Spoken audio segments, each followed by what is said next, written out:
All right, test 1 2 3, test 1 2 3. Make sure everything is up and running here. Looks like it is already. So happy Friday, everybody. Hope you guys are all having a good evening here. I know it's been a long day. Basically, not much has happened with Bitcoin over the last 24 hours. We've pretty much continued to go sideways here for the past four or 5 days or so, but it looks like we are getting ready for a larger move here today because we're just running out of time now.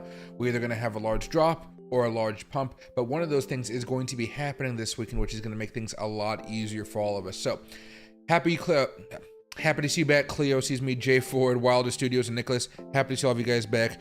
Loki is on the last of his snacks, so I have to go buy him some more here. So he's getting these little teeny ones for now. There you go. You being a good boy? Yeah. He's disappointed he doesn't get more. But based off of all the ones he had over the past few weeks, he should be okay.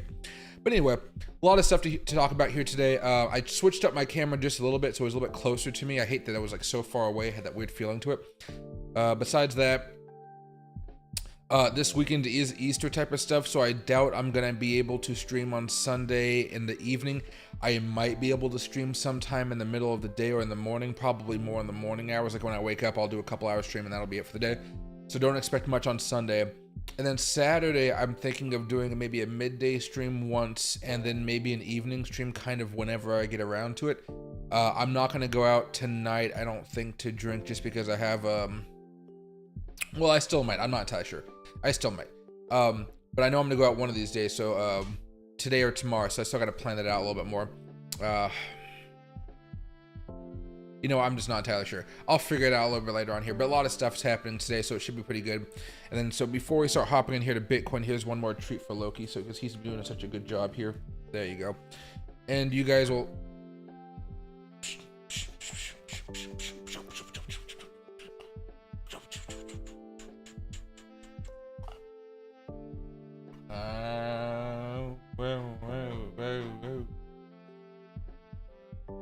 Oh, okay. There you go.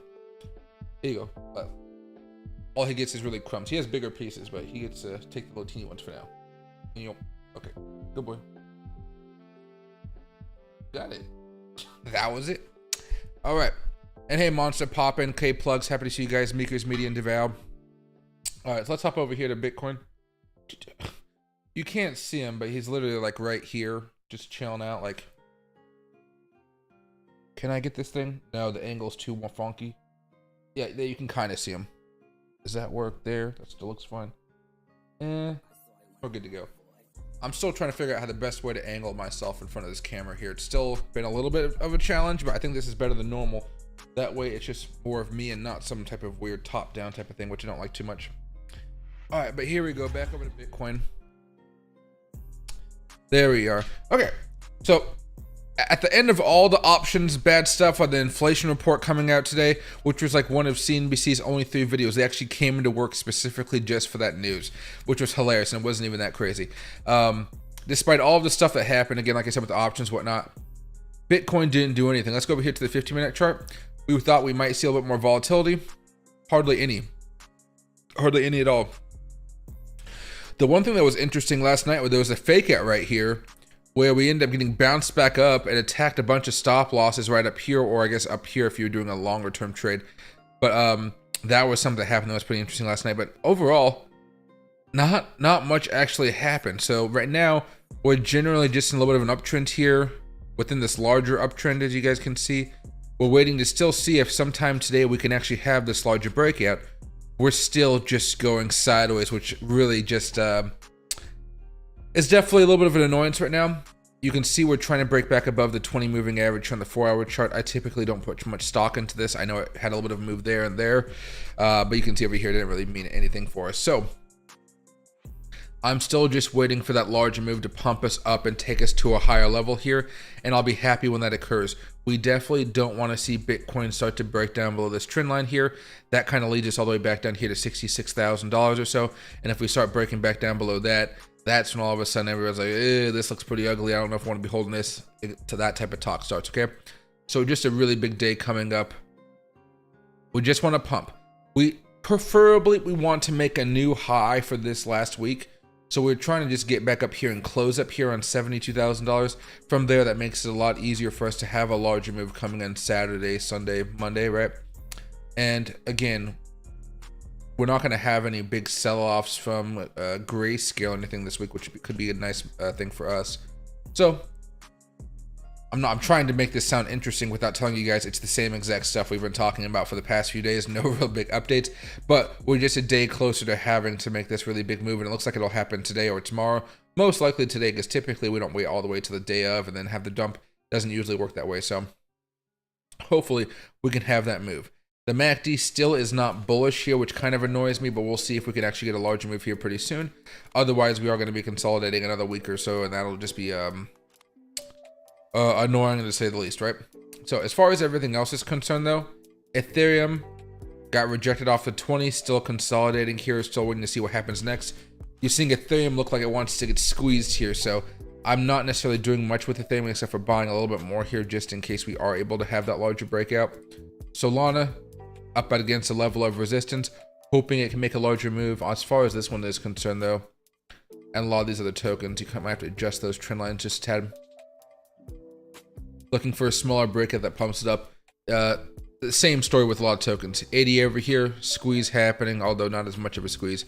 Dogecoin still doing fine after the breakout that we talked about. There's a few things moving up right now, and that happens to be Miro is up around 12%. We talked about this breakout yesterday as far as this trend line here in the 20-day moving average. It seems like today is finally having that nice move, which is kind of nice. We've been expecting this for, I don't know, what, 24 hours, whatever. But the big one here is also WIF. WIF it broke out a few days ago back on Sunday. Well, a little bit more than a few days ago. And still been chugging up here and making high after high after high. Keep an eye on WIF. This is a day trader's token right now for a lot of you guys out there. Bohm isn't doing anything.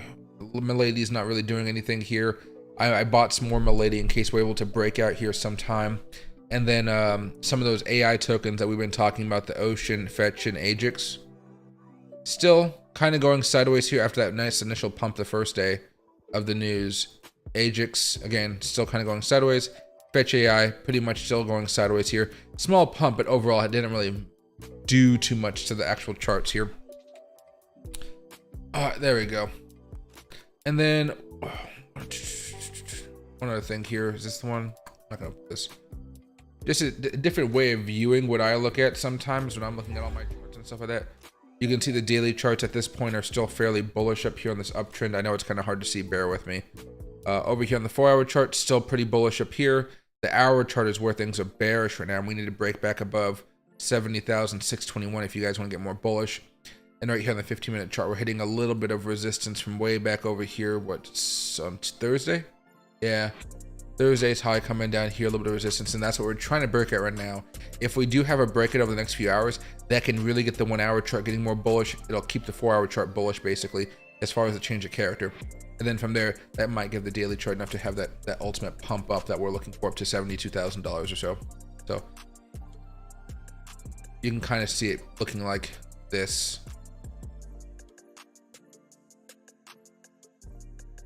Right, kind of see that as the big mover. There we go. And okay, Bugs, appreciate it. Yeah, Loki has intense eye contact when it comes to treats and stuff like that. I really hope Ocean can pump hard for the merging. You think maybe $5 before joining? Also, Ocean. $5? It's only at $1.34. That'd be really hard for it to get up to $5 before that. But I don't know exactly when the merging would happen. I know the vote is coming up. I don't know the actual date of the merging. When will Ajax merge?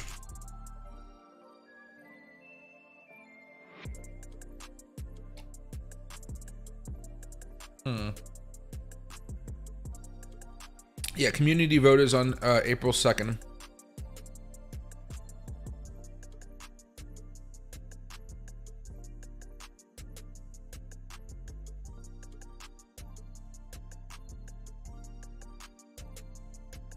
Doesn't say when.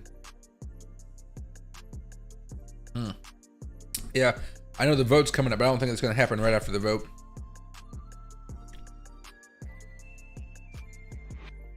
Almost looks like a little cup and handle-ish. You could say that. Yeah, you could say that for Bitcoin right now. We've been trying to, at least. A little bit. Oh, there you go. You got your cup. You kind of got this long handle. It is taking a little bit longer than you might like it to, but you know, we could see if it actually works out like that way. At this point, I'm just hoping for this breakout, and that could really get us gearing back up here. It at least opens the door for the bulls to have some momentum, and that's all we want right now, because this sideways action is not it. It's just not it. Back over here to the 15, and I still have the settings on this thing pretty tight, so I think the minimum in order for it to even show up on here is $250,000. Typically, I might keep it around $100,000. That way, you guys can see a lot more trades, right? But you know, it's a Friday. Not much stuff is happening just yet. We'll see. Now you can see that stuff's kind of flowing in a little bit. But for me, let's do $250,000 here. There we are. And if we start making a breakout from here, you may actually see the volume increase quite a bit.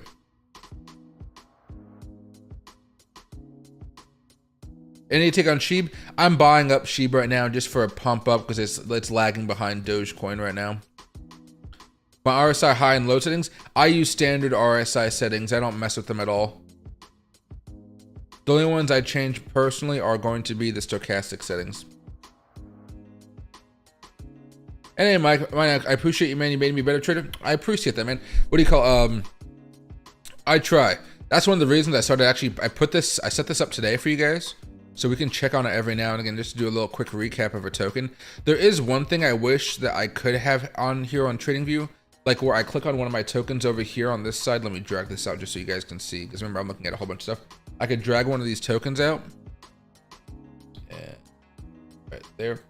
I can click on it, then all four charts all go towards that one ticker. I wonder if that's a setting on TradingView. I haven't been able to find it just yet, but it would be so nice just to have a whole bunch of viewpoints without having to go this.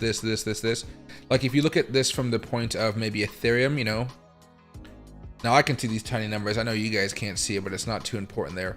Because on this one, you guys can't see the numbers. But if I go over here to something like a Ethereum, right? So Ethereum, right? Totally different atmosphere here. So you're still seeing an uptrend with Ethereum right now. Not the best uptrend, but it's there. You saw the downtrend that we broke out above a few days ago, trying to pump up again right now. But then you also see the 1 hour chart here for Ethereum, still pretty bearish, right? Descending, broadening wedge, as you will. Hoping it can break out here. We're not in the no kind of no man's land, actually. And then on the 4 hour chart, you see we're having a complete breakdown at this point in time, where we're just coming back down a little bit, had a new low in this cycle of things, and then we're trying to break out again to get back up here. But Ethereum is just so much more bearish than Bitcoin. But at the same time, just like Bitcoin, they're both up against these trends here where they're trying to break out. So if Bitcoin decides to break out like we just talked about from here, that means Ethereum could break out, which could really get the 1 hour chart gearing up again, which I might hope is going to be something more of a change of character, which of course could have a larger move up here and maybe keep the 4 hour change of character, which is still green here. But you know, the 4 hour bearish, mixed, bearish, bearish, bullish, bearish, bullish, mixed, I can't tell just yet.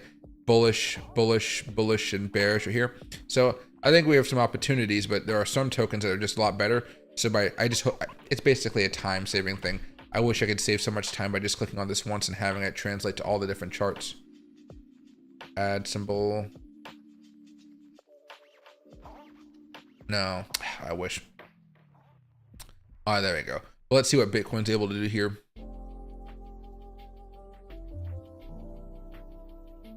And hey, Harris, I appreciate it. If you guys can, please make sure you give a like to the stream. Nobody likes streams anymore, and I don't know why. I mean, if it's merging into a token that makes the price jump, not necessarily, because they're all just combining into one, but again, everything's still, it still matters is what's happening with Bitcoin here. Bitcoin is still the king. You know, they're not going to really have crazy pumps if Bitcoin's not in a bullish situation at the same time. The way I'm doing it right now is I'm just holding my tokens. I'm not even adding to them. I'm just holding them for now, and then I'll be able to. The exchanges apparently will be able to swap them for me. After that, we'll open up some leverage trades for that new token and see where it goes. I haven't messed around with many of my leverage trades for the other AI tokens like RLC or ICP and so forth.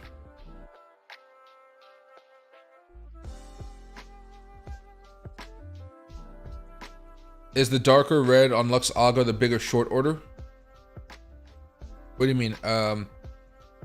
These lines like right there, those are just trend lines there. Those are just trend lines right there. This is MACD histogram. This is all supposed to be green, but basically this just indicates it was a red candle, but the overall trend is still green there. And if you see this CHOCH, that just means change of character, which is just a smart money concepts term. And it's just happy to see you. And thanks, Harris. I missed out on meme coin baby Trump. It went up lots in the past few days in cat with bag. WIF is going up quite a bit. So anything that kind of sounds like that, I would assume is going up quite a bit too. Look at this.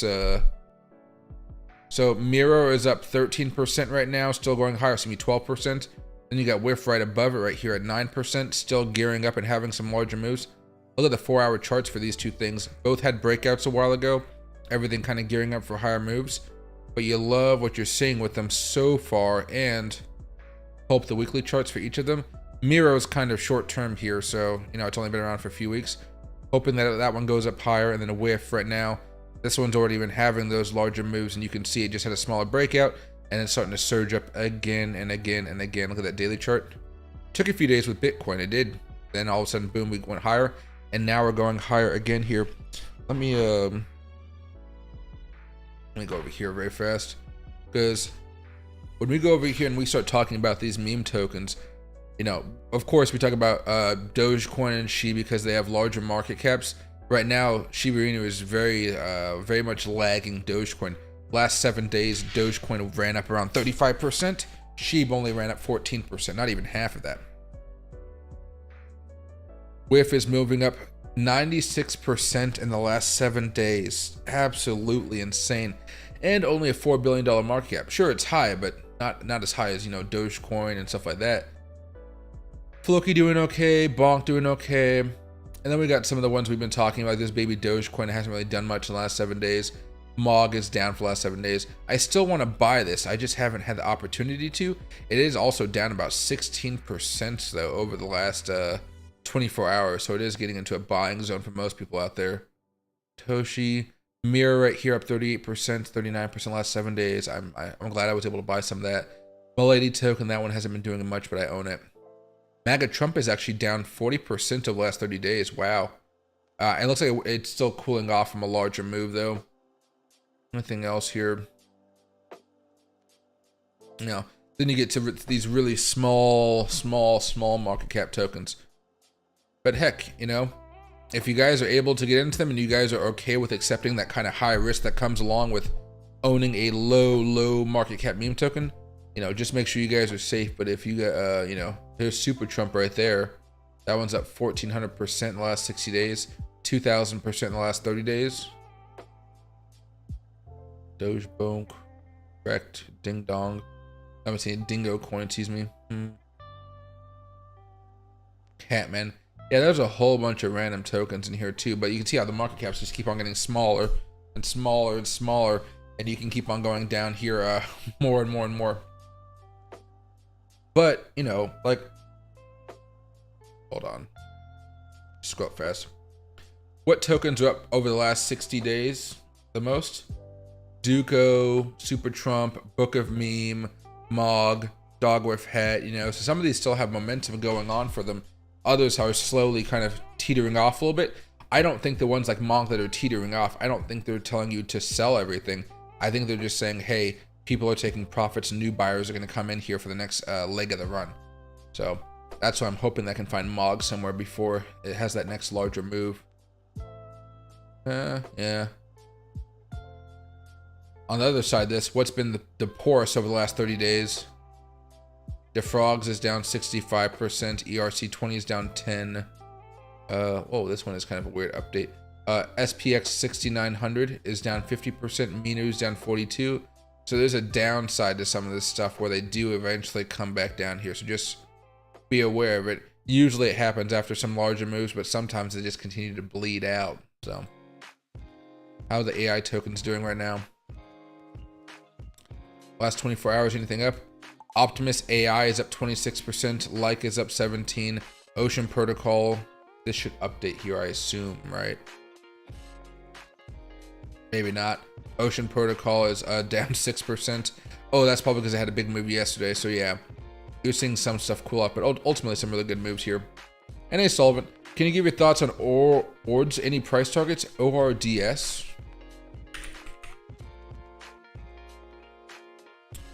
ORDI swap. That's what it looks like right here on MEXC. ORDS. Well, it's currently breaking out above the 20-day moving average, which is a good sign. Plus, everything's about to turn bullish here, probably by the end of the day, which could actually lead this to go larger. For me right now, though, I wouldn't be looking at some of the smaller Fibonacci levels, like from here to here. Like, if you wanted to, you could go from there to there to there, and you could have a short-term price target if you're looking to hold for maybe 2 to 3 days, probably around 1960. Excuse me, 0.1960. That might be a good play if you're looking to hold for just a short amount of time here. Possibly for day trading. But because this thing is actually looking to have a larger move here where it's breaking above the 20, which I really like, and also on top of that, it still has a long way before it hits this trend line. It has a level of resistance kind of closer up here to 21 cents. So if you can get over here closer to 20, I think that'd be kind of nice. Let me back up a little bit and see if there is room here or if it's just too new.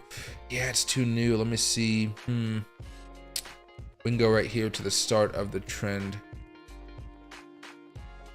Back down lower. 15. Hitting some resistance right now. But ultimately, it looks like, yeah, anywhere above 0.2032 to that level of resistance right there, that trend line, I would say that's a pretty good level to try to sell off. And you could try to scale out a little bit right here. Ultimately, you're going to be selling off the majority over there, unless you're looking to hold on for something of a, oh wow, we're going to have a breakout, then we're going to go higher. That type of stuff. Usually I just open up a new trade, but if you're looking for that longer type of move, then you're going to be looking at something more around 35 cents. But that's a while away, to let you know. There you go. And you can see over here, Sheeb. I've been waiting for this thing to try to have a pop off. It really hasn't had one just yet, but I'm hoping I'm going to try to go back up here just to resistance around 35.61. We'll have to wait and see if it's able to do that. There we go. And man, we were just not able to break out here. Still facing a little bit of resistance. What's better to do in your opinion, 3x spot or perp trade for a longer term maybe? For a longer term, probably just doing a 3x spot trade if it's possible. Just not every exchange allows you to have those 3x spot trades, so it makes it a little bit more difficult.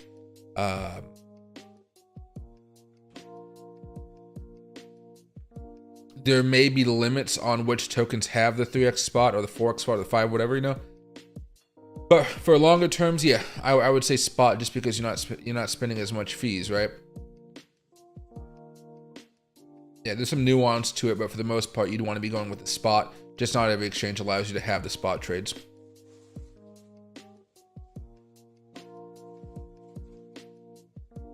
Let's see.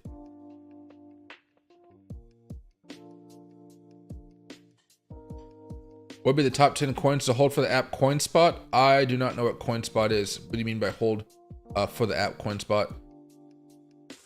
And what's right here? Bitcoin Cash or all-time highs, because I'm not going to have any clear idea of where those things are going to go. Usually you're just holding on to them until Bitcoin gives you that clear signal that it's basically done going up. Once that happens and altcoin season starts off and everything's going parabolic for that, what, like 3 to 4 weeks, that's typically when you guys are selling the majority of your assets. It's not a matter of exactly how high you want to go. It's a matter of when the market is telling you those clear signals that, whoa, we're overheating here. We're going to have a massive pullback, and you have to be able to sell. For that scenario, though, typically, if you're looking for a time to sell Bitcoin Cash or anything out there for that part, you're going to see that Bitcoin's going sideways after a massive run. Maybe we go up to $120,000 or something, and then we go sideways for like 2 to 3 weeks. All of a sudden, we start to have a death cross between the 20-day and the 50-day, and then while all that is happening, altcoins are booming off. Dogecoin's going to all-time highs. Max going to all-time highs. You know, Ajax is going crazy. Or I guess there'll be a new token there, but you get what I'm saying. During that time is when you're scaling out of a lot of your tokens, and you're not even buying back in at that point. You're basically just saying, hey, okay, I'm out, I'm done, I'm happy. And if you want to buy back in, you're doing it more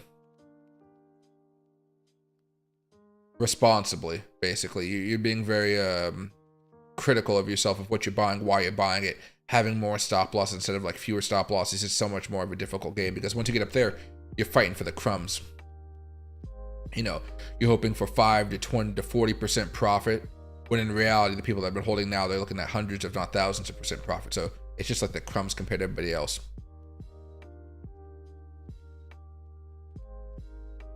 And hey, Walter, what are we supposed to do with Fetch in terms of exchanges? Yeah, so from what I understand, everything will be handled by the exchanges. So you just leave your cryptocurrency in there, and it should be swapped out by the exchanges from what I read on the Fetch article. Or no, was it Medium or something like that? It should be done there.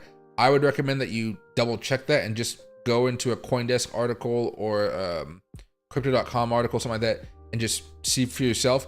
But from what I read, as I recall, it just said the exchanges will take care of everything. The new alliance will give them the tokens they need in order to get everything rolling there.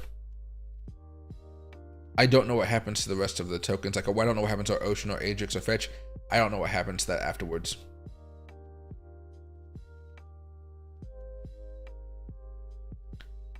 Hey, Zilla, why is Bitcoin having a huge move today? Oh, so basically we haven't had a huge move yet. You can see this trend line right here. We're getting very close where we have to decide whether we're going to have a larger move up or a larger move down. Either way, we're breaking down or breaking out of this 5-day, what, 1, 2, 3, 4, 5. We have a 6-day, 5 days of consolidation. So we're bound to have a larger move. If we start to make this move up here, bulls will take control and try to push us up higher, and then most likely push us up towards $76,000, $78,000. That's where the good stuff happens. On the bearish side, we can go back down as low as like $65,000, $64,000, which would be kind of painful. I would probably say maybe closer to $65,000 if things really get bad here, or we decide to break down instead, because what that does is it opens up the door for that death cross here, which definitely means we might come back down even further down here over the next few months. That's a little bit more iffy though, because we have what? CPI data, PPI data, then somewhere over here we have the Bitcoin halving. So April is just going to be a clusterfuck of news, craziness, anxiety, all hitting Bitcoin at the same time. There we are. And right now we're just trying to get Bitcoin gearing up for that larger move here. We don't want to see Bitcoin try to stagnate and then fall off a cliff or anything like that. We just want Bitcoin to start going. You know, it's kind of weird that it's like an Easter weekend. There's not going to be as many traders here right now, but hopefully that's enough for the. Hopefully we have enough to make a move up here. And Whiff is definitely pumping right now. Let's see right here. And hey, Laura Scratcher, Dozlon Mars pumping today. Yeah, it pumped up a while ago. I don't know if it's still pumping up right now. Let me see. I've been holding it for a while, but it hasn't had the best results. There you go. Yeah, only this month did it really start to make a move here. Still has some resistance up here around 45.18. After that, though, that's when I think the fun starts up here again. Then we start looking at 74.43. Even this move from there to there is still a 100% move, which I'm pretty excited about. But my average is like right over here. I didn't even bother averaging down because I wasn't even sure if this thing was going to survive. So I was like, okay, I'll just average out a little bit more over here. But yeah, it's recently started to make some nice moves here. Dogecoin has definitely been helping out that name particularly. And that's a good thing for you guys that are holding anything related to Dogecoin or meme tokens. Anytime Doge is going up, it kind of pulls everything along with it for the most part.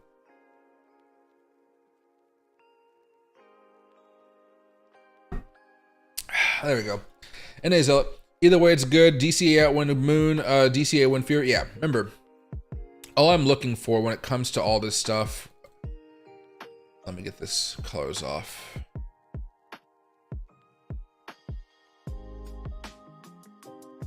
There you go.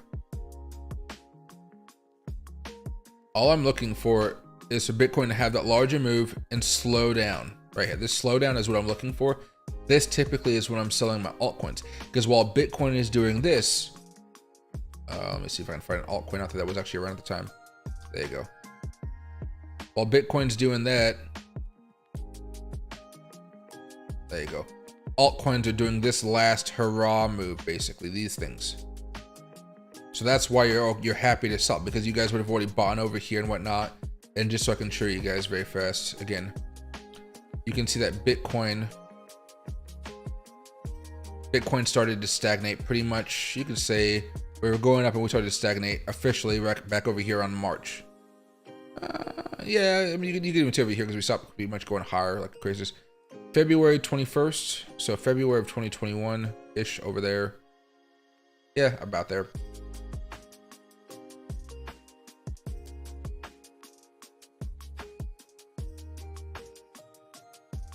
February of 2021. There you go. See, still moving up higher while Bitcoin's not doing much. Now, last cycle was kind of weird because we had those two peaks. Some things did very well in those two peaks, others did not.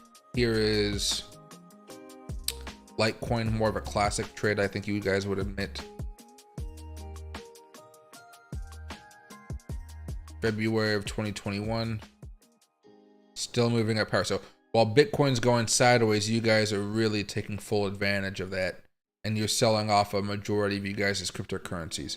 Even stuff like BNB, which is a little bit different.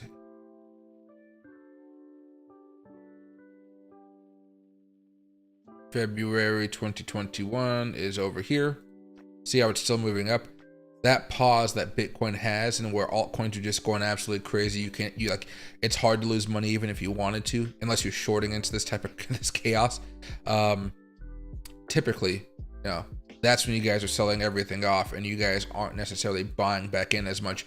All of a sudden you just have this amount of wealth and you're just kind of like sitting on it and you're waiting for to start shorting with it. You're waiting to take it out of your bank, put it into your bank accounts and such. You accumulate all the wealth and you're just basically holding it. Typically during that time though, I move large amounts of money outside of the crypto exchanges and I move it back over into my bank accounts. Just in case exchanges have issues when a big bearish move happens. I don't want to be part of that cycle of, oh my god, is this exchange going down? Oh my god, is this exchange going kaput like we did last time? Also, you're gonna put some money aside to start shorting once you see those signals, because if you follow, again, if you follow just the history with Bitcoin makes an all-time high. We start to have a death cross after it goes parabolic. If you just open up a low leverage short, using the all-time high as your stop loss, like let's say you open up a short right here at the death cross or whenever, there's other technical ways you could do it, but basically it goes up. Okay, you're losing money for a little bit, you're fine. It doesn't break above that, then it comes down and you're looking, oh yeah, I can sell down here or down here. Or if you're really greedy, all the way down here, selling over here doesn't hurt. You happy with the money? Same thing over here. Death cross. You can open up a trade somewhere around here. Your stop loss is up here. Comes down. You can sell here, here, here. It doesn't matter. You're pretty happy with the results. Even going back over here to the last big bull run, 2018 before 2021. Death cross. You can short down here. You can short over here with a stop loss over here, something like that. Doesn't matter. And you just watch it play out. And you can hold on as long as you guys want to. Some people hold on for a while. Usually, I only hold on for at max a few weeks. Then after that, you guys are focused more on that 50-week to 20-week moving average. These ones are the beautiful, beautiful moves right there. Just comes down screaming every single time. This was a COVID, so I'm not entirely sure how bad that was going to be. And then, of course, over here, it also came down. Although this one took a little bit longer of a time to actually fall off a cliff. And we don't have much data from way back over there. But yeah, waiting on that type of stuff. But we're not even close to that yet. Of course, the one thing we are close to, though, is we are at all-time highs. And we are getting closer and closer to a death cross happening right here. Which is, again, why I'm like, we need to get this ball rolling and start pumping up here to bring me some sanity. Because I really don't want to see a death cross here after hitting an all-time high. I know ETFs might be able to pump us out of it if they get bullish or something, but that would just cause a lot of chaos in my opinion, which would kind of freak people out quite a bit, because we technically haven't even had altcoin season just yet. Now, there you go.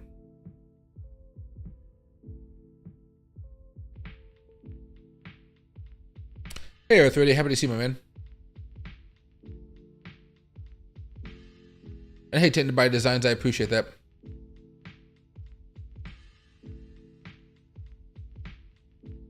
I need to learn charts and get super good. It's all I have to go for. It's so expensive in Canada.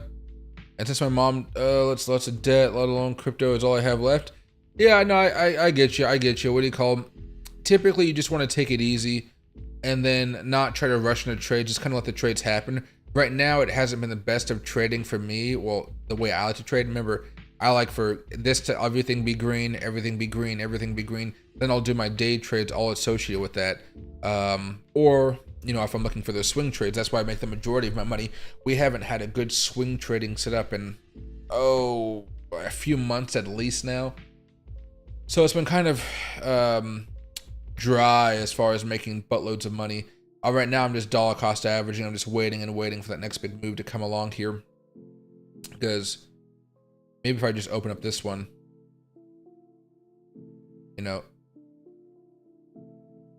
the last buy signal we had here, it might be kind of hard for you guys to see this. So maybe I would actually add on the smart money for you guys just because the candles look a little bit nicer if you ask me.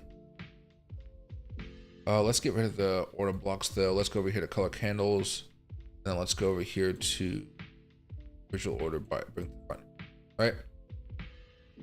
Last green signal that we had, the MACD was bullish, the stochastic was bullish, and the RSI was bullish. Back when you had these, everything kind of pointing in the right direction. That was a beautiful swing trade, which you guys could have held on for a while. Depending on how you guys were looking at these trades, of course, you guys knew that there was this longer Fibonacci level from all the way back over here from 2022 to the high to the low. All right. Now I didn't draw that perfectly, but bear with me here. I definitely didn't draw that nicely. It's good enough, you know. And we had some resistance there. It looks like no resistance there. A little bit there. A little bit there. Not really. I mean, a little bit, but not really much. Maybe right there. Broke through. That was a nice little selling point there. Afterwards, we had another green one, and then you could have played this a little bit better with a little bit more resistance. A little bit more resistance right here, and of course, it's just slowing down a tad. But now that we've been up here for a while, you could always add on some of the other ones. For me, though, we just haven't had a good,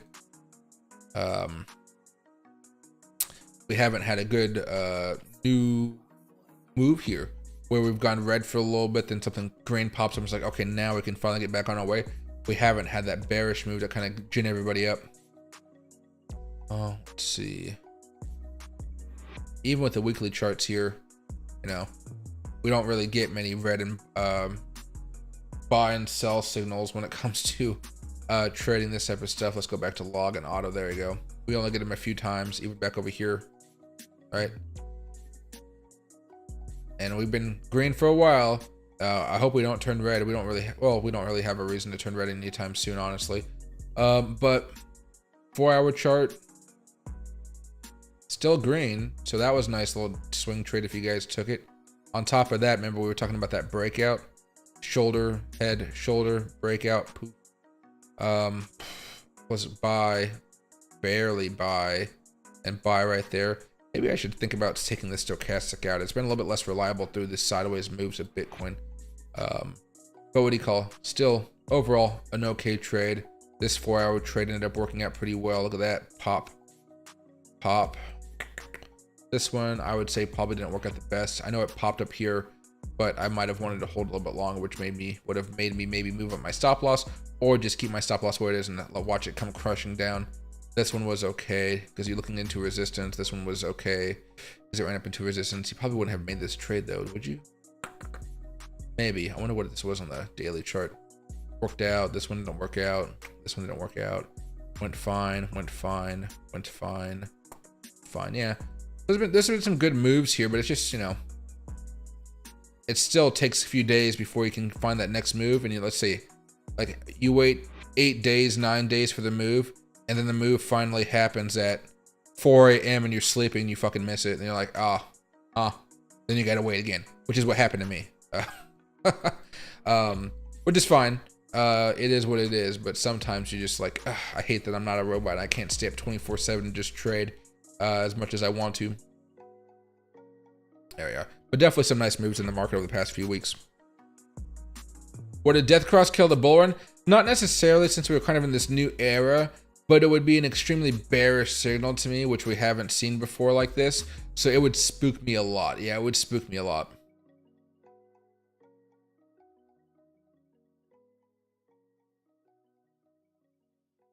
One Doge equal one Doge. There we go. How much leverage do you generally add? It's up to each person to kind of figure out what leverage they like. For me, it's normally going to be anywhere between 5 and 10x leverage.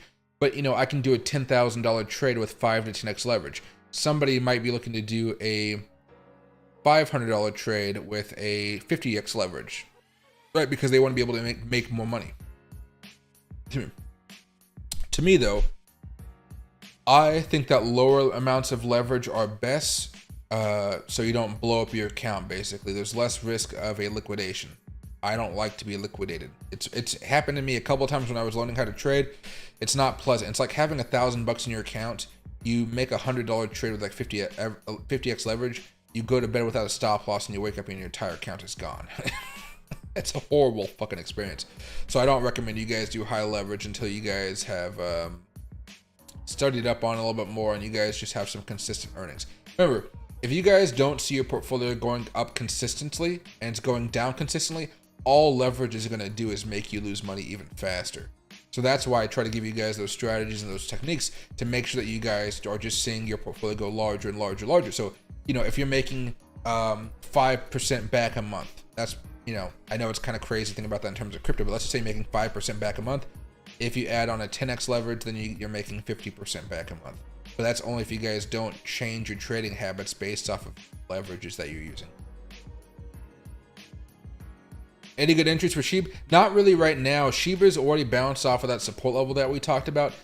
You know, you're kind of just searching for crumbs right now unless you're looking for a larger move in the next couple weeks, in which case you could buy right now, but I'm being patient with it. I've just done a little bit of buying and waiting for a larger move, but it's not like something you can anticipate happening today or tomorrow. It's just something that's going to happen randomly like it always does. Shiba is one of those tokens, like kind of like Dogecoin actually, where they're basically boring and then they explode and you're like, oh damn, I should have hopped into it right then. That's basically what you're doing right now. You're just hopping into it because you assume it's going to explode down the road, and that's kind of my mentality with it. Sleep is overrated. I know. I know. Trust me, I know. What should we hold? I can't tell you what you should be holding. I'm holding a lot of everything. I hold the standard Bitcoin, Ethereum, Solana, Matic, Ethereum Classic, those kind of standard ones. Then as far as the smaller market caps, you know, or more volatile tokens, I would say, you have the Ajax, Ocean, RLC, Fetch AI, PHA. Then you also have the meme tokens like Baby Doge, Miro, something I've been adding more and more and more money into lately. What else is there? There's a whole host of tokens out there. I would just go over here to coinmarketcap.com, click on AI, gaming, Solana ecosystem, or memes. Solana ecosystem has been massive this quarter. Dog with hat, there's one right there. And then see if you like one of those. Render's also a good one right here that I've been buying up. Book of Meme, I bought a little bit of that. Haven't bought any Jito. I have some audio. Audio has not done anything though.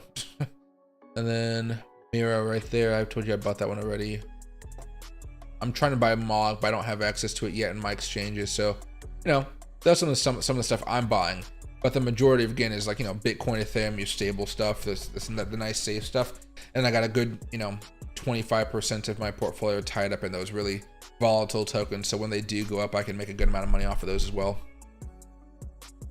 And hey, Jared, happy to see you, my man. Everybody relax.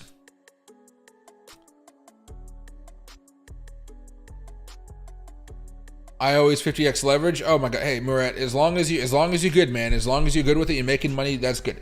If you guys find that you're losing money while doing leverage, stop doing leverage and then go back to the drawing board and start writing down all of your trades and seeing what's wrong. Because a lot of you guys try to trade a whole bunch of stuff, like you try to trade that token, that token, that token. Most of you guys only need to focus on 5 tokens to become a full-time day trader. Like, you know, learn how to day trade Ethereum daily, learn how to day trade Bitcoin daily and stuff like that, or weekly, however long you want to trade. It's a lot easier than trying to follow every new token that's blowing up. That's what you do with your excess cash once you've actually made some money. That's where you guys gamble. Because those are gambles. Mog is available on the Crow Exchange. I couldn't find it on crypto.com, but I'm in Washington State, and I think we have a little more regulations than other states out there. But is it safe? What's safe, DAO? There could be a lot of stuff that isn't safe when it comes to cryptocurrency. Don't let that FOMO get to you. People stay cool. Yeah, it's always going to happen, my man. I've been doing this for a while and people just go crazy all the time.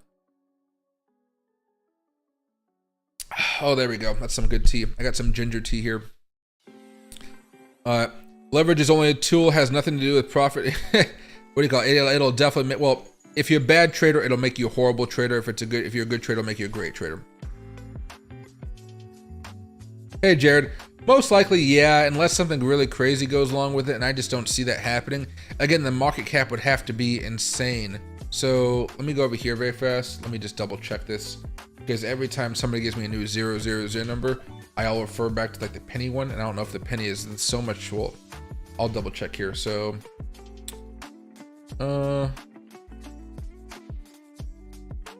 I'll pull this over as well. You guys can look at this. Let me use the good old chat GBT here, but let's go back up a little bit here. On market cap. Okay.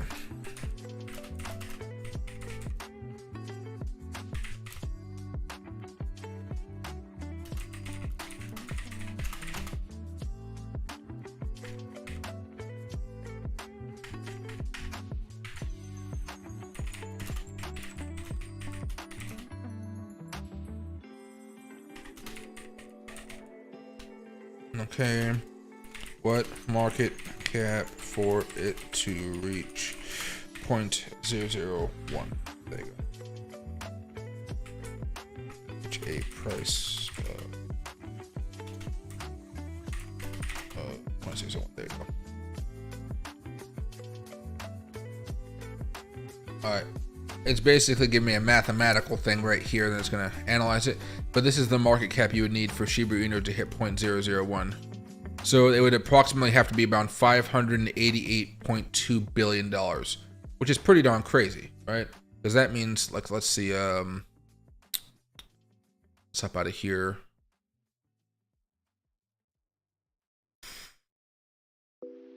Ethereum. That's like getting up to Ethereum levels from last cycle. Let me go back over here. Market cap. All.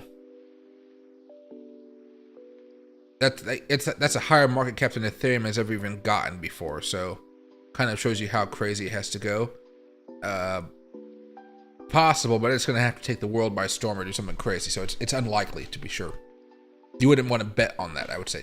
You don't want to be holding in this cycle even while everything's crumbling around and saying, oh no, it's going to get there, it's going to get there. Probably not the best way to look at it. And hey, Allen Time, happy to see you, my man.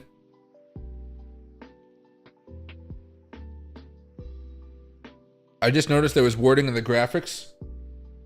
Oh, maybe on the bottom side or something? Oh, you mean like the free links down below and stuff like that? How much margin would you leave at 20x? Is 20%, right? Well, when I'm trading, I only use about 10% of my portfolio inside of the account at any time, unless I'm doing something where it's not as much money and I am pretty sure it's going to be safe. Most of the time, if I have like $100,000 in the account, I'm not trading more than $10,000 at a time. That's typically they want to do it. Now, I can do different leverages and stuff like that, but typically it's just going to be around 10x. As soon as I realized that, let's see. Oh, I see what you're talking about, right? As soon as I realized that, I kind of snapped out of it, like, what the heck did I just see? Brainwashing built into the graphics? I'll be more realistic then. There we go. Let's see. I put it in there because, what do you call it? Everybody kept on asking for me for links and stuff like that. So I made sure to put in there, like, subscribe, and then for daily updates, and free links down below, so people knew there were links down below for people to click on. Because right now those links are typically like stuff like what? Fairdesk, BYDeFi, Crypto.com. There's that free trading journal that I have down there that nobody ever uses, but it's there for people that want to use it. And then there was like a link for FinViz, TradingView, Lux Algo, and so forth. Those are also pretty nice tools. Let me actually cut that up and move it up higher.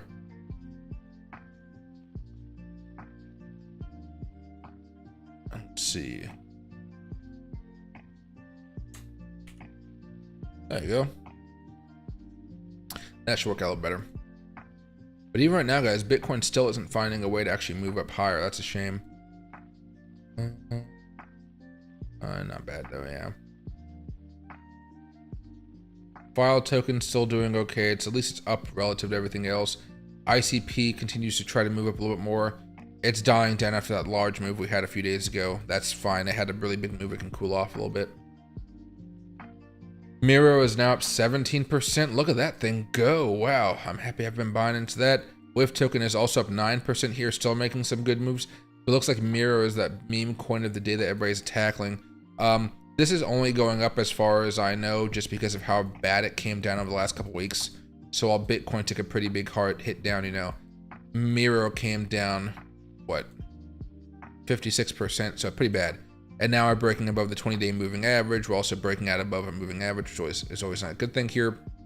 And we're also having a breakout there, which is nice to see. Hitting a level of resistance sooner rather than later, though, so... but that doesn't matter. I'm still up on this trade, which makes me happy. Yeah, climb up 17%. 5-minute chart cooling off a little bit here. Somebody's trying to take a little bit of profit, but still working out okay. Everything else I see is pretty much neutral for the day. Nothing crazy, nothing bad. Pretty much because Bitcoin's at negative 0.04% down today. Not terrible. You know, not bad at all. Not even good, but still not bad. The one thing we'd have to worry about still is that dollar index. The dollar index broke out last week. That does matter. We'll see what happens next week if it's able to continue moving up higher, or if we have a false breakout, which I hope we have. Only way that happens though is we have some type of data coming out from maybe somewhere across the world. That could be a plus here. Because I'd really prefer if Bitcoin did not break down today, but instead had a breakout and started moving up higher. There we are.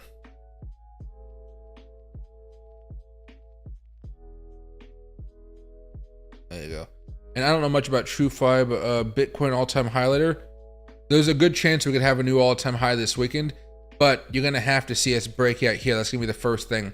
We don't want to see ourselves breaking back down right here and then pushing down.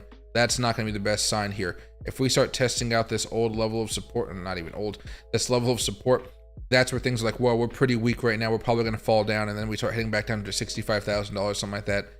Things get ugly in a hurry, and people are going to start to panic again, which could lead to a little bit more anxiety out there in the market. But for now, we're holding above support. We've held support here, here. We're still doing fine. Now, we're just trying to focus on keeping this uptrend alive and having the breakout. Seems to be kind of out of reach, though, for some reason. You know, any apology, happy to see you. Let's see here.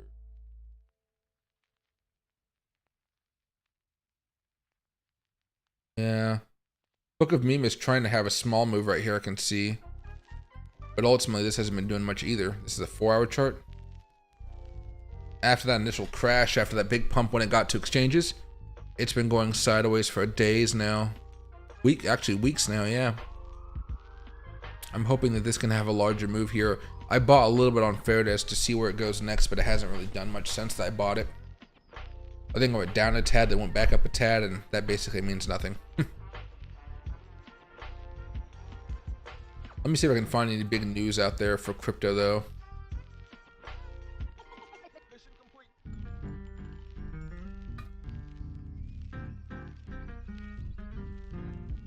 Don't know why it's not loading the news.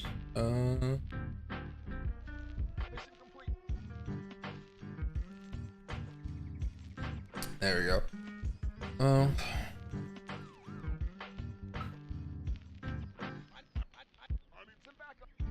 KuCoin's desperate $10 million airdrop. One tweet raises $37 million for meme coin Asia Express.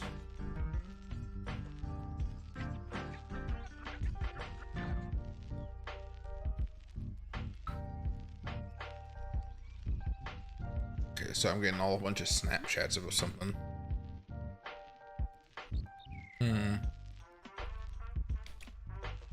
I know there's just not much going on right now. I mean, we saw Sam Bankman-Fried stuff, but that was kind of depressing because he didn't get put away for like 50 plus years. And hey, Madness, happy to see you. Hey, Robert, no liquidity in the markets? That's true right now. Well, it's always fun to go into the holiday season or a holiday weekend with no liquidity, or just getting ready for a big move to be happening, basically. There we go. Oh, Loki's over here saying hello. I know. You can go back to sleep, boy. There you go. Let me give you a little treat. There you go. All right.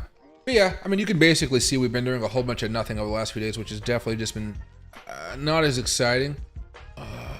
Even if we were to have a breakout here, we're still hoping that we can have this larger breakout right there. But I don't... Like, the way I'm looking at this right now, guys, is this. If you kind of just forecast in your brain a few different things, Bitcoin can only do 3 things. It can go up, it can go sideways, or it can go down. What are the scenarios for each of those things, and what's the plan you should have in case each of those things happen? Because these moving averages kind of give you a little bit of a heads up, like, oh, this could be good, this could be bad, this could be worse. Jeez, drinking too much tea and talking too much. All right, so you can see us potentially breaking out here. That breakout could lead to a lot more momentum. That could keep the 4-hour chart from having the death cross here, which could of course stop it from having the death cross between the 50 and the 200 moving averages. Last time we had the death cross between the 400 and the 200, Bitcoin did not have a good time here. The time before that, Bitcoin did not have a good time as well. Before that, Bitcoin didn't have a good time here. This one was interesting. It actually managed to rip up here, but it didn't go to any crazy new highs or anything like that, which was interesting. And it already was following a very downward move. It wasn't happening before the move. Like right here, it happened, then the move happened. Came down even more after the move. This one was interesting. We didn't actually come down, so maybe that'll be something good. But again, it happened after the larger move down, and Bitcoin isn't having a larger move down right now, which kind of spooks me. So keeping a close eye on it right here. But that's if things start to get bad for Bitcoin here and, you know, we don't go up. If we go sideways here, that still ends up being a breakout, which is a good thing for us. It might not have as much momentum, but that could always mean that, hey, we're just not going to be breaking out sometime tonight. We're going to be breaking out sometime tomorrow afternoon. That's basically the difference on a 4-hour chart here. Look at the 1-hour chart right now. We're still holding up okay. We had a death cross right here. Again, not the end of the world. We had one over here. We still managed to rally back up. But now we're looking at what's happening between the 200 here and the 50. So if we start moving down here, that's another death cross. Most likely will push us down. And that's kind of the bad scenario I was saying, especially with the 200 and the 50. Even the daily right here. We're looking at a death cross coming over if Bitcoin can't take a large move here pretty soon, which would mean we're going to be coming down for a while before having some type of exciting move, which may take over a month or something. So I'm really hoping we don't end up actually coming down and we can find a way to go up. At this point, the lack of volume is just not good news. We definitely want to see some activity here pushing this up. We tried to a while ago, I think. Yeah. Tried to come back up a little bit more last night, got smacked back down.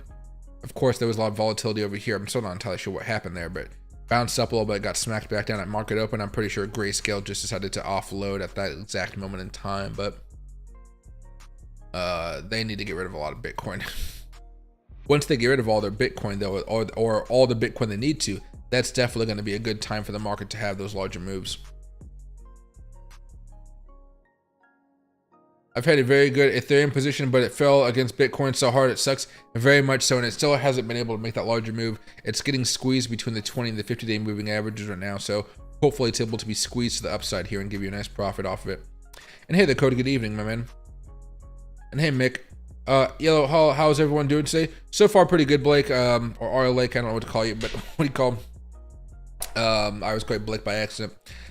But things seem to be doing okay in the market. We're just basically waiting. It's like a patient time. We're not seeing much happening. Everybody's pretty much, I guess, on Easter break or something. I'm sipping tea here, waiting for a larger move, and it's just a lot of sideways action. Why is Grayscale getting rid of Bitcoin? They basically don't have enough clients to justify it. You know, when a lot of these other exchange ETFs came onto the market, they weren't holding a lot of Bitcoin. So as they got new customers that bought their ETF, they had to buy the underlying asset, which was Bitcoin. Well, Grayscale has already owned Bitcoin for a very long time now, and they thought because they thought they were going to be the most trusted people to buy an ETF from, so they raised their fees up quite a bit. I think their fee right now is at what?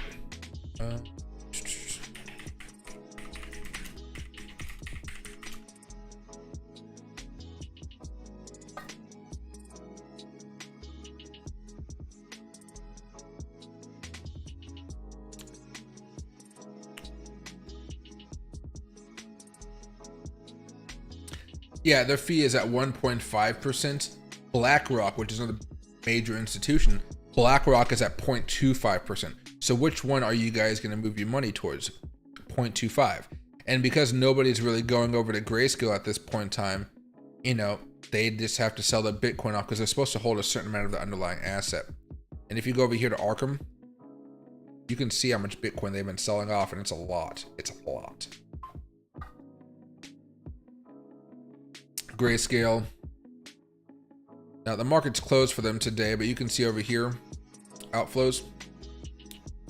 Why is this not going down as much as I want it to? Let's see.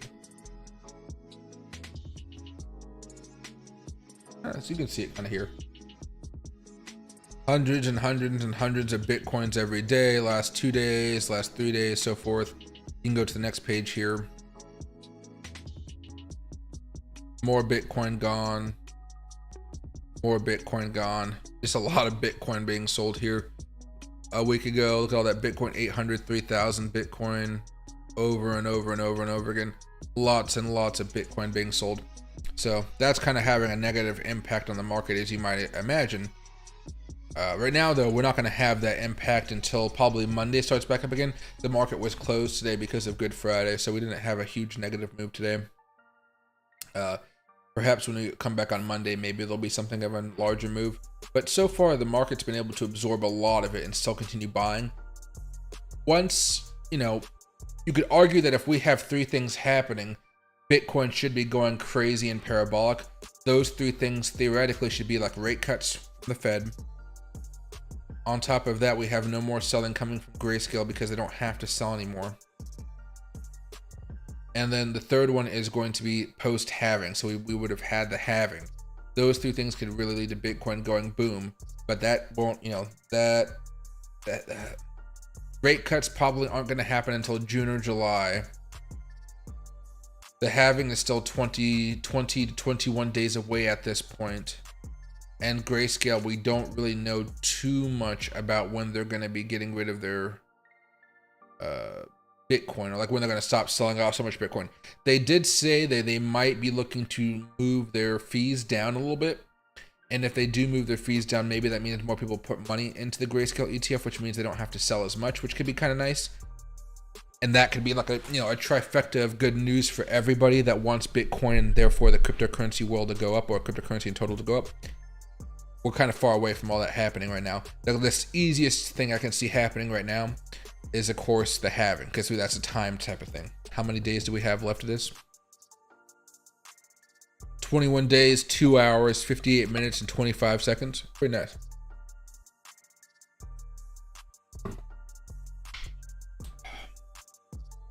There we are. Still taking some time, though.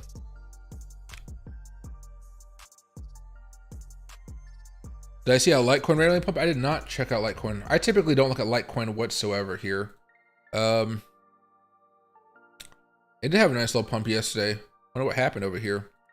Looks like it's had a few over the last couple days. One over here, nice little pump over here. Had a little bit more of an extended one.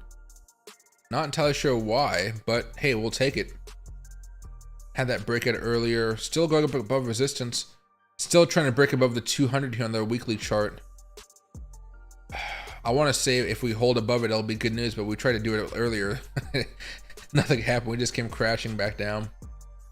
But yeah, it is interesting to see it pumping up here. Maybe that's good enough for a couple day trades. There we are.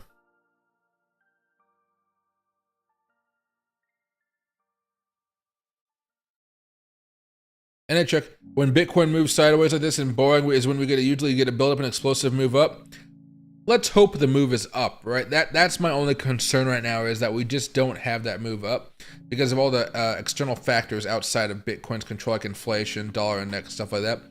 To me right now, though, we are in a bull market, even though this bull market feels very, very, very, very, very early. In theory, we should be able to break out here sometime over the next 24 hours and start to move up to make all-time highs again. That's where we should be. If we don't make that, it just means the buyers really aren't here in this stage of the cycle, which is kind of crazy. Regardless of it's a holiday weekend in America, there should still be buyers out there that really want to see Bitcoin go up here. And it yeah, that goes both ways, yeah. 50K realistic before the bump. I guess if inflation is very, very bad come April 10th, perhaps. But then you only have like maybe a few days before that. I mean, you could see Bitcoin coming back down to maybe 62,000 again or something like that, 63,000 to try to make a higher high. I mean, a higher low, excuse me. But if you wanted to, you could put a limit order down there, but I wouldn't hold my breath for it to hit unless, of course, something really bad would have happened outside of Bitcoin's control, outside of the technicals.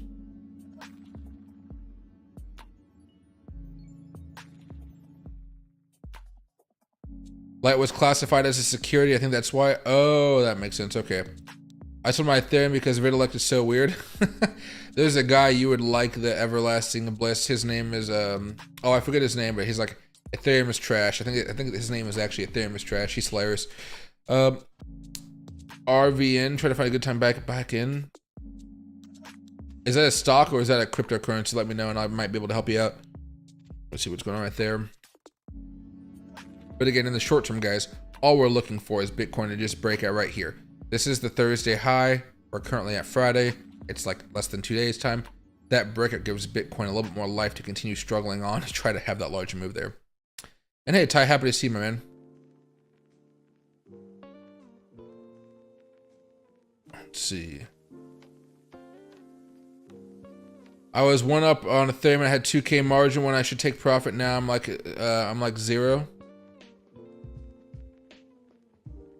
I don't know what that means. Basically, you should know when you're going to take profit before you even open up the trade. If you guys open a trade without having an idea of when you guys are going to sell or where your stop loss is, you're only going to ask for the money to be drained from your account faster. So make sure that the next time you open a trade, you're able to have that target price. So it's either going to hit your target price or your stop loss, one or the other. You're either going to make money or going to lose money. And that's pretty much the way it's going to work out. And it'll make you a lot better trader if you actually have a plan in place before you actually open up those trades there. And this looks like it's a cryptocurrency. Okay, there we go. RVN. USD virtual on Bybit. Let me double check what you said though. There you go. Okay, so it's had a little bit of a pop. Looks like you said you sold some off on the top of the wick right there, which is nice news for you. So far, uptrend has still been happening. You're still getting closer to this overall larger resistance, so it's going to be kind of challenging to make as much money the next time it decides to pump up. But you're still in a good spot. 2-hour charts falling down a little bit more here.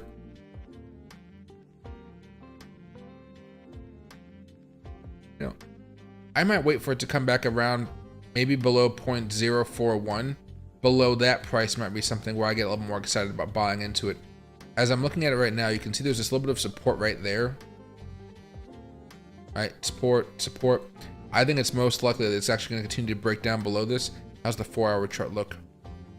Yeah, the MACD is just about to turn bearish here. So I would say over the next 12 to 16 hours, it might actually break down below this. And when it's breaking down below that, that's when I'm most likely going to buy. And you might find a little bit more of a firmer level of support somewhere between 0.0412 all the way down here to 0.0394. That little box right there is where I'd probably be looking to buy the majority of it off. But if you're looking for a little bit of a way to get in there sooner, probably get in here around 0.04. Let's see. But it definitely looks like it wants to break down from here. Don't be surprised if it does try to bounce a little bit beforehand. And then fall down though. Typically those lower highs happen a lot. There you go. I'm hoping again, you know, if Bitcoin's able to break it here on the 4-hour chart, that could save it for a little bit of time. But because it already had that larger pump, even with Bitcoin going up, that Bitcoin dominance is going to soar. That doesn't mean all the altcoins are going to soar during that same time frame here. So again, even if Bitcoin would go back up and then start making those larger moves up, it doesn't necessarily mean that it will actually save up the RVN here. But still, good trade. You managed to sell at a really good time. There we are. Whiff won't stop. What's that right now? Yeah, there's two tokens having moves right now. It's Whiff and then Miro. Both of them are just making some really good gains. Looks like Whiff has more recently started to pump back up after that smaller consolidation though, which is nice. There you go. You basically saw some kind of ugly cup and handle here, and now it's kept on going back up. Still though, moving higher to the 1-hour chart, it's grinding. And now it can have some dumps, that's for sure, but the breakout was over here. So if you guys were able to buy around the breakout, you guys are very happy right now. If you guys are trying to chase this, be very, very careful. Be very, very careful if you're trying to chase it. The breakout was already a while ago here, like a few days ago. How's Miro doing? Miro is also making a good move here, but this is probably going to stagnate a little bit sooner. Yeah, running back up into levels of resistance here. Still like what I see though. On both of them. Even if Bitcoin's going sideways, that means, you know, altcoins can have some time to play around, or at least go up if they're getting pumped, I would say. It's right there.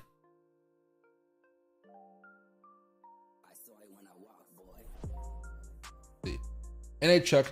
Yeah, so with the ETFs and how much they're buying up, they haven't been buying up as much lately, and I think that's the issue here. So when we saw things start to teeter around a couple Fridays ago, we started to see inflows drastically kind of slow down. There was a lot of trading going on, in and out, in and out, and out, but we didn't see the exchanges actually buying, the ETF, excuse me, buying up loads of Bitcoin. And we saw how that actually impacted the amount of how far Bitcoin was able to continue going up. So now, whenever the mood switches back to being more of a bullish mood, you should see those inflows really start to go up more. But they're not always going to be there to buy the dip. I think once it becomes juicy enough for them, I think everybody decides to buy the dip at once. That kind of saves us. And what I think is happening is, where normally we might fall down $5,000 or $10,000 or something like that, I think instead we fall down, you know, $3,000 or $2,000 because buyers from the ETFs kind of help the retail traders kind of make a new floor. So I think that's kind of what's happening. We still end up having those falls. It can be a little bit drastic depending on how you look at it, but we're overall not nearly as drastic as they could have been without the ETFs there to kind of bolster us up a little bit. Hey Chuck, it's hard to figure out what the next Shiba or Dogecoin is going to be. You pretty much just have to be lucky. Usually you just want to make sure they have a good social media presence. And maybe if you have some type of software that tracks social media engagement around tokens, that can also be a good tool. That way you can see if something's getting a lot more posts, or you can see a lot more bot activity. That might eventually make the token pump up even more. And then you can be buying up when you start to see the activity start to spike. So you're still having an advantage of getting in before most other people get in there. With top out at what you think? Nobody's gonna know, my man. It's all about what Bitcoin's doing. Hell no, no chasing. Yeah.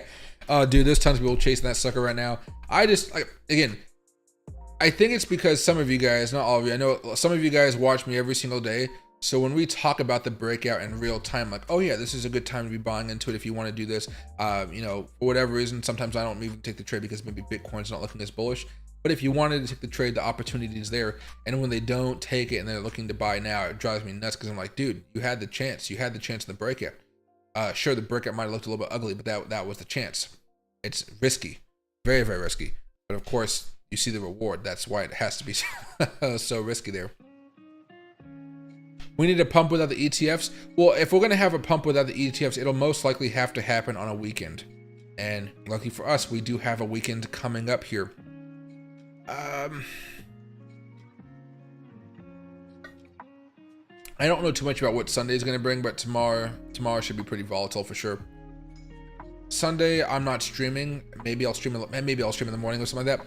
Even tomorrow, I'm not going to be streaming as much because it's a holiday weekend. I'm going to try to, and my sister's going back to college on Sunday, so I want to spend a lot more time with her. Taking the family out for Easter dinner. But if something crazy goes down, you know, Monday or something, I'll be there to talk. Sunday, I hope not, because I won't be streaming.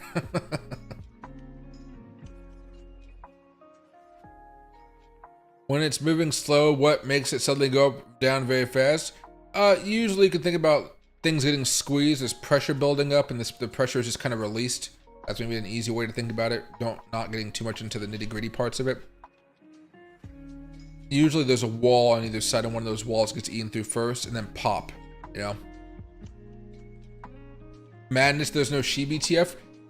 I would like to have a meme coin ETF. Again, it could hold a certain, like 25% Shiba, 25% Dogecoin, 25% dog with hat, 25% Pepe or something like that. I would be happy to have an ETF like that. I'd buy that up like crazy because I'd buy options on it. Oh my god, the options on that thing would just be absolutely insane.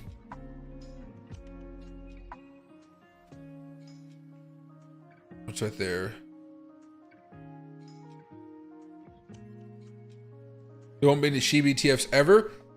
Don't say that. There might not be any Shiba ETFs in America ever. You know, there could be some country where, you know, they want to have access to it. What's the matter with you, boy? There you go. You okay?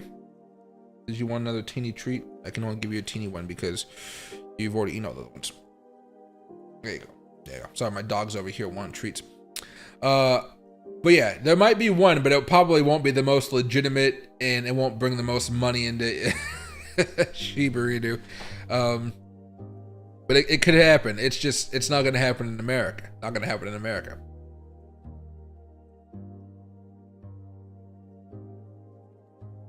Let's see. Just an egg. Trust me, bro. What's that there? I don't know. I'm missing parts of you guys' conversation already. Is the buying power in Robinhood FDIC insured? I don't believe so. What do you mean by buying power though? That's not stocks, that's not anything, that's just buying power. Buying power is just the cash you have in hand. So like if you have $1,000 in your bank account through Robinhood, that's FDIC insured up to $250,000. If you were to find some type of exchange or something that had SPIC insurance, that would go up to $500,000. But for, you know, if you have cryptocurrency on Robinhood, that's not insured by the FDIC. That'd be way too expensive for insurance. So they'd have to find another way to like increase the fees for Robinhood. So they wouldn't do that. But like if you just have, you know, just flat out cash on Robinhood, yeah, that's FDIC insured. Even if you had like Nvidia, that's insured. But if you have Bitcoin, that's not insured at all. Unless they say otherwise, but I doubt it.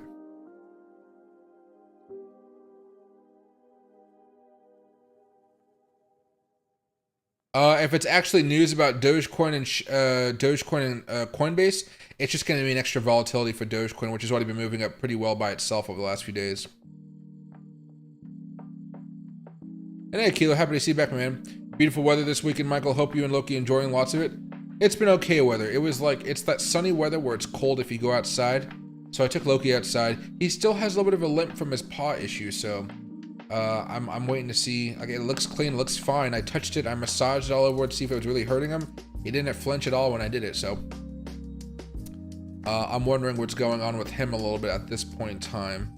I'm hoping it just gets better soon, but I'm not gonna let him sprint around as much. I'm gonna try to walk him around nice and easy, because he only starts to limp a little bit if he's running around and he starts to dig around, so I think that might have messed up some stuff. But I also got him some doggy paw balm to, like, doggy paw lotion to make sure everything's soft and it's not too coarse and stuff like that. There you go. How low will Caspa go? It would really depend on how long you want to hold on to it, because eventually it'll probably go back to zero if it doesn't end up doing what it wants to do. There you go. That's like years from now. So far right now, it's trying to hold on to this 20-week moving average. So this is probably where it might fall. This is where it might find support if Bitcoin's able to, again, break out today and start to move higher. If Bitcoin isn't able to move higher here and we start going down even more, just like this similar Bitcoin chart, you're going to see it break down and have a pretty nasty move that tries to bring it back down here towards 12 cents or so. Yeah, 12 cents. 12 to 12 and a half cents, I would say. Somewhere around here where it tries to make a higher low, like this, higher low, then start to go back up again. All right. That's what it's most likely going to do here. But if Bitcoin starts to fail and so forth, you're going to see this coming back down. And then, yeah, it'll probably come back down here to the halfway point or the quarter point of this candle, which is going to be around 12 and a half cents. There we are. And right now, Bitcoin doesn't know what it wants to do. It's pretty much just going sideways here, which is just agony.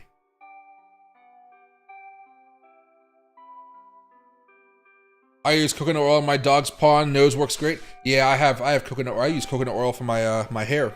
I love it. Loki likes it. But the thing about Loki is he likes to lick coconut oil way too much, so he'll just lick his paw like that. I'm like, dude, you can't be doing that. So I tried using coconut oil once. It doesn't stay for long. with the balm I have, it works pretty well. It's some type of balm. I don't know exactly what it is, but it's highly recommended, I guess. But it's good. It does fine. I just put his paw in it, like smear, then I massage it in there. He seems to enjoy having his paws massaged, but only I'm allowed to touch his paws. Nobody else he'll allow.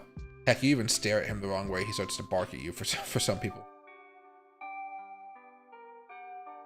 What would my strategy be for trading Bitcoin ETF options? I would try to find the cheapest options out there between the different exchanges, and then just try to do some long-term ones until like November or something like that, and then buy them at like, you know, when Bitcoin's going to be at $100,000. What might the price of that ETF be? Try to find that out, and then just put those in there. See if I can find some cheap ones, and then just wait to buy them. Typically, you might wait a week while you're doing all the research.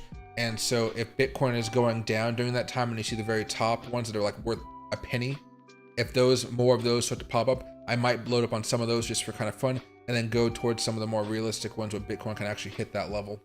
But yeah, probably IBIT is going to be the best one because it has the best liquidity from what I understand right now. An easy chance to sell and buy the options on the open market. You don't want to try to sell your options and have no buyer.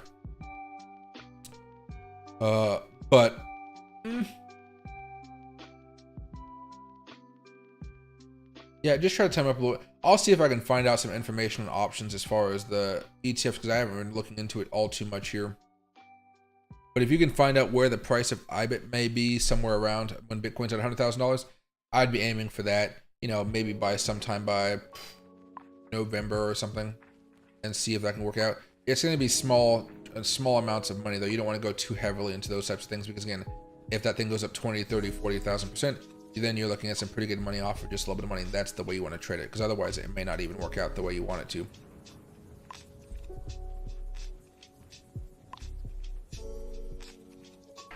And hey, General Brandon, took your sister and niece down to the Central Park Zoo earlier today, and it was nice out in New York City. That is nice. What do you call it? I know I haven't been out to New York in a while, but any chance you guys can get out to like just be in the sunshine for a little bit, that's what I like to do. That's what took Loki outside a little bit today. I think tomorrow I'm not doing too much besides going out to the cigar lounge with a couple buddies, and then hang out with my sister before she leaves for college here on Sunday. I'm literally just starting. Should I drop $1 into Bitcoin? If you want to, yeah, if you want to. It just depends on why you're buying it, what you're hoping for, and things like that. But it's, you know, I always like buying Bitcoin up, so you know, I'm not going to say no. Oh, come on now, my stream bitrate's crashing. I hope that's not because of Xfinity saying I'm streaming too long.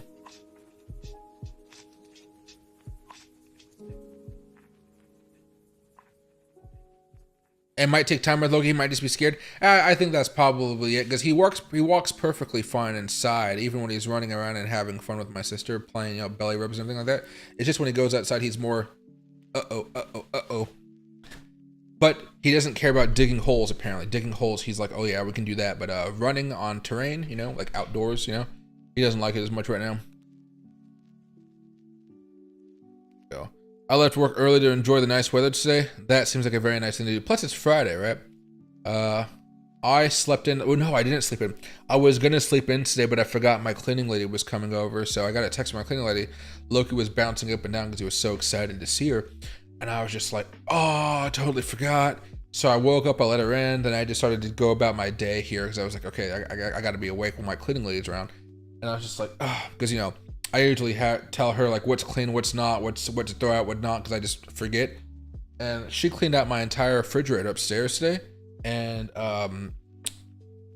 it's absolutely beautiful. Like everything is taken out that's old. All the frozen food that's old out of my freezer, it's all gone. It's all been cleaned out, and I was like, oh, best day ever.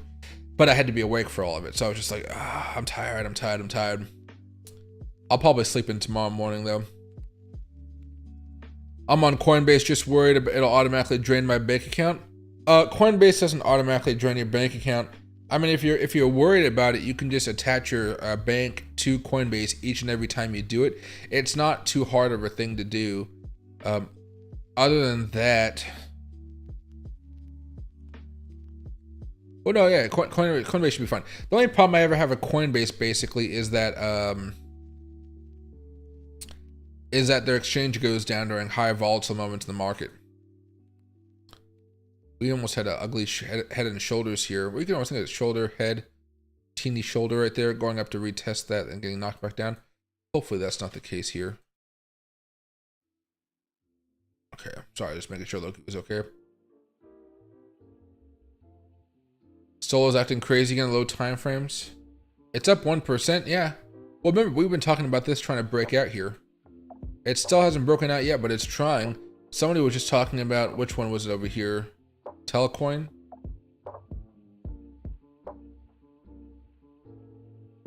I think I took it off my watch, so I'm gonna put it back over here.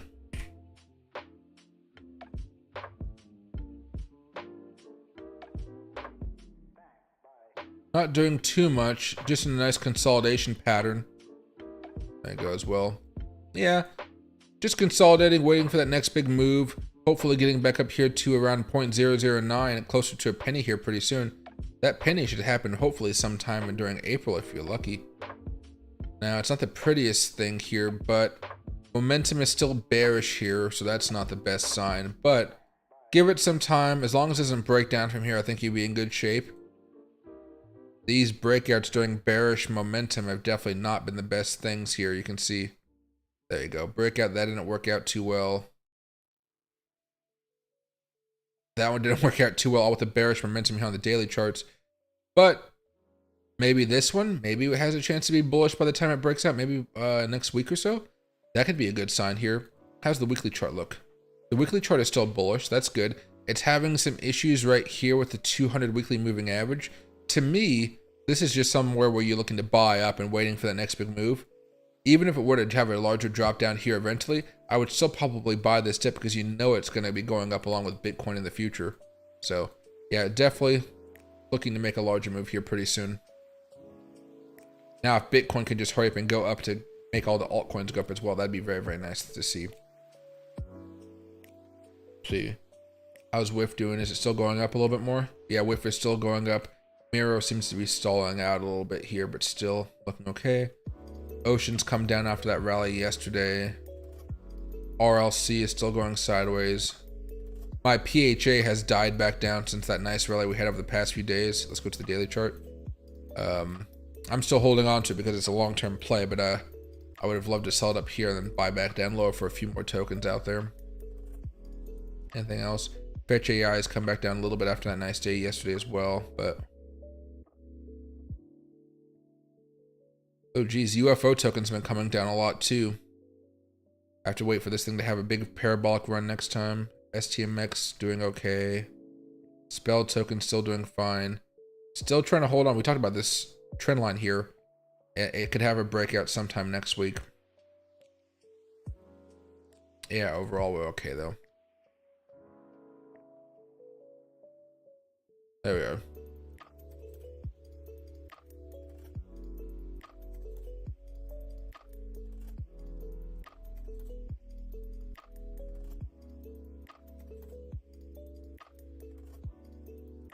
I want to choose all-in-one altcoin. Where should I go? I don't really work like that, so my brain really, like, it would be Bitcoin. Like, Bitcoin's something that you know is gonna go up, and it won't drive you nuts, and it won't make you go crazy. If you're looking for something highly risky, then you're just gonna have to choose a meme coin, probably around $1 billion to $500 million market cap. But if you're looking for something that you just buy, the nice, easy answer is always gonna be Bitcoin. If you want something more volatile than that, you can always go to Ethereum or Solana. Those are other choices here, but it's definitely risky to just try to put all your eggs in one basket. Coinbase seems to be lagging behind my stream a little bit.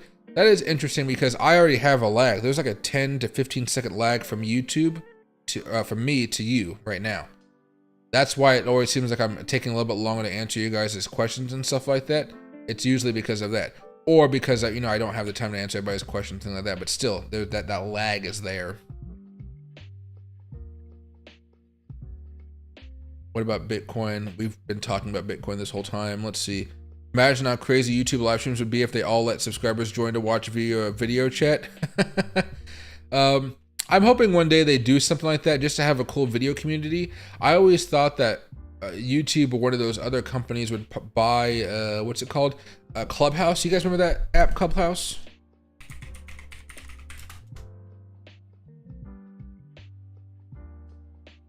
Right. So you used to be able to hop in here and then just join a room and then start talking with people. Like friends over followers. It sounds good, but it's very hard to monetize this.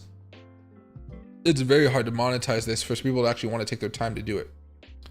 Do I bounce this around or something? No, it's just automatically doing it. Okay, yeah. Are they even hiring people? Like it was in Sensation, then it just kind of crashed and burned.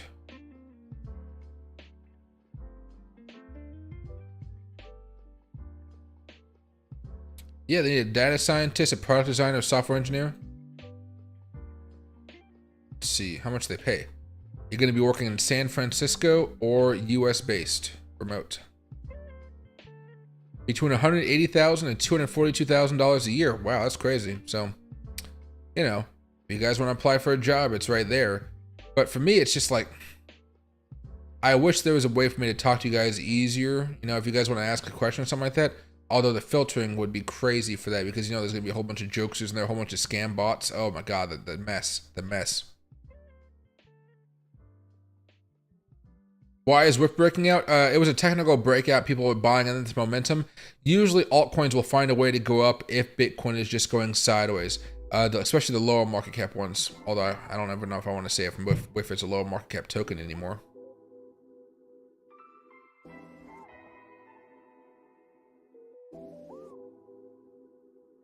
See. NA Domamish, thanks brother. I made a few bucks scalping from Mira. Thanks to you. Any coin about to break out? Any advice? Thanks. Let me just see. Actually, let's keep this at the 15-minute chart. Let's go over here so we can have a naked chart to work with. A couple moving averages will be fine. Ethereum. No, Ethereum's a short right now. Solana, probably something right there. ADA, no. Dogecoin, no. AMP, no. Ape, close, but not there. So it looks like Solana is a good one, but let me see if I can find anything else.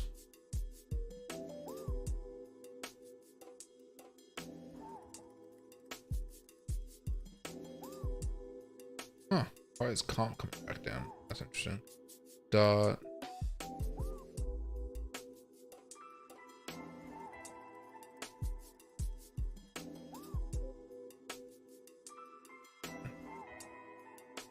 File token may be interesting here. My internet service is cutting off a little bit here, which is kind of sucky, so I might have to end the stream early. ICP. ID could be a good short here. No, I might even hesitate to say that.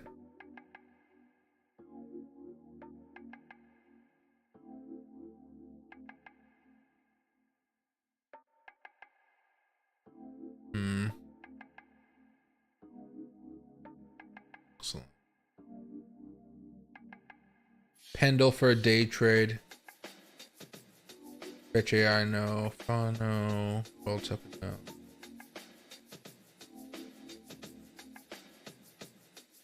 Whiff, I guess, if you wanted to go into that one, but Miro, Baby Doge, no. XLM. No, it looks like Solana is probably a nice candidate, but everything else seems kind of iffy right now. Solana, you can, well, actually, Solana is already pumping, so be careful of it. Maybe if it's able to break out here, might even go to a cup and handle type of play, but it's something I'd be watching for day trading. Bitcoin right now, of course, we're just patiently waiting for this one to happen, hoping that can break out. I would assume it would, based off of the 4 hour looking a little bit better now. Yeah, it's almost ready to pop back over. It might mean that we do something more like that.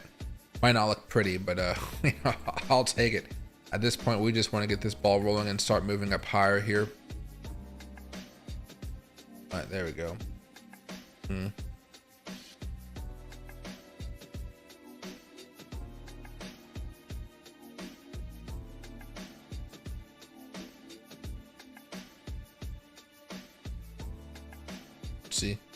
I have no idea when altcoin season is going to start. Well, let me get rid of that guy. Time to fake a resume. Hey, there are tons of people out there who fake resumes. Don't ever feel bad about it. There are tons of people out there who fake resumes. I see it all the time with people on Reddit talking about it. That you do ChatGPT, you show them the application, and you take all what they want and you put it in that into a fake resume, and then boom, you're good to go.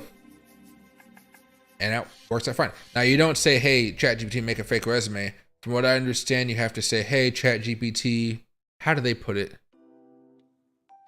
I want to make a resume, a mock resume for class that fits this job description." There you go. And ChatGPT will do that for you. But you can't say, "Hey, I'm doing this thing to do it." It won't do it for you. Fake it, and you can get around all the algos and so whatnot, which is pretty nice.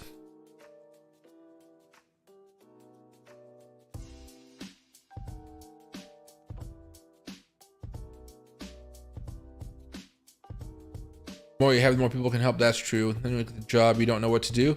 Well, that's the thing. You want to research the job. Like you're not going to be doing it for a job you have no idea what to do. You're basically doing it with a job that you know what to do. So you got to be careful about what promoting any job. Like I didn't change my resume, but I pretended to be a totally different type of person when I got one of my old marketing jobs for this water company. They sold glacial water, and like imagine a competitor to Fiji, right? I didn't lie about my resume, but I was I acted like I was a fucking saint. I am not a saint. I'm a pretty callous individual who just wants to get on living, you know, doing nice stuff, find a job, work, go to bed, go out to drinks with friends, and do the simple stuff, right? I don't do like soup kitchen stuff or things like that. I just don't have time for it. I don't do it. I donate money to causes that I like. You know, like I donate money to white German Shepherd shelters. That's what I do. But that's just because I got Loki and I love Loki. But you know, you get the point.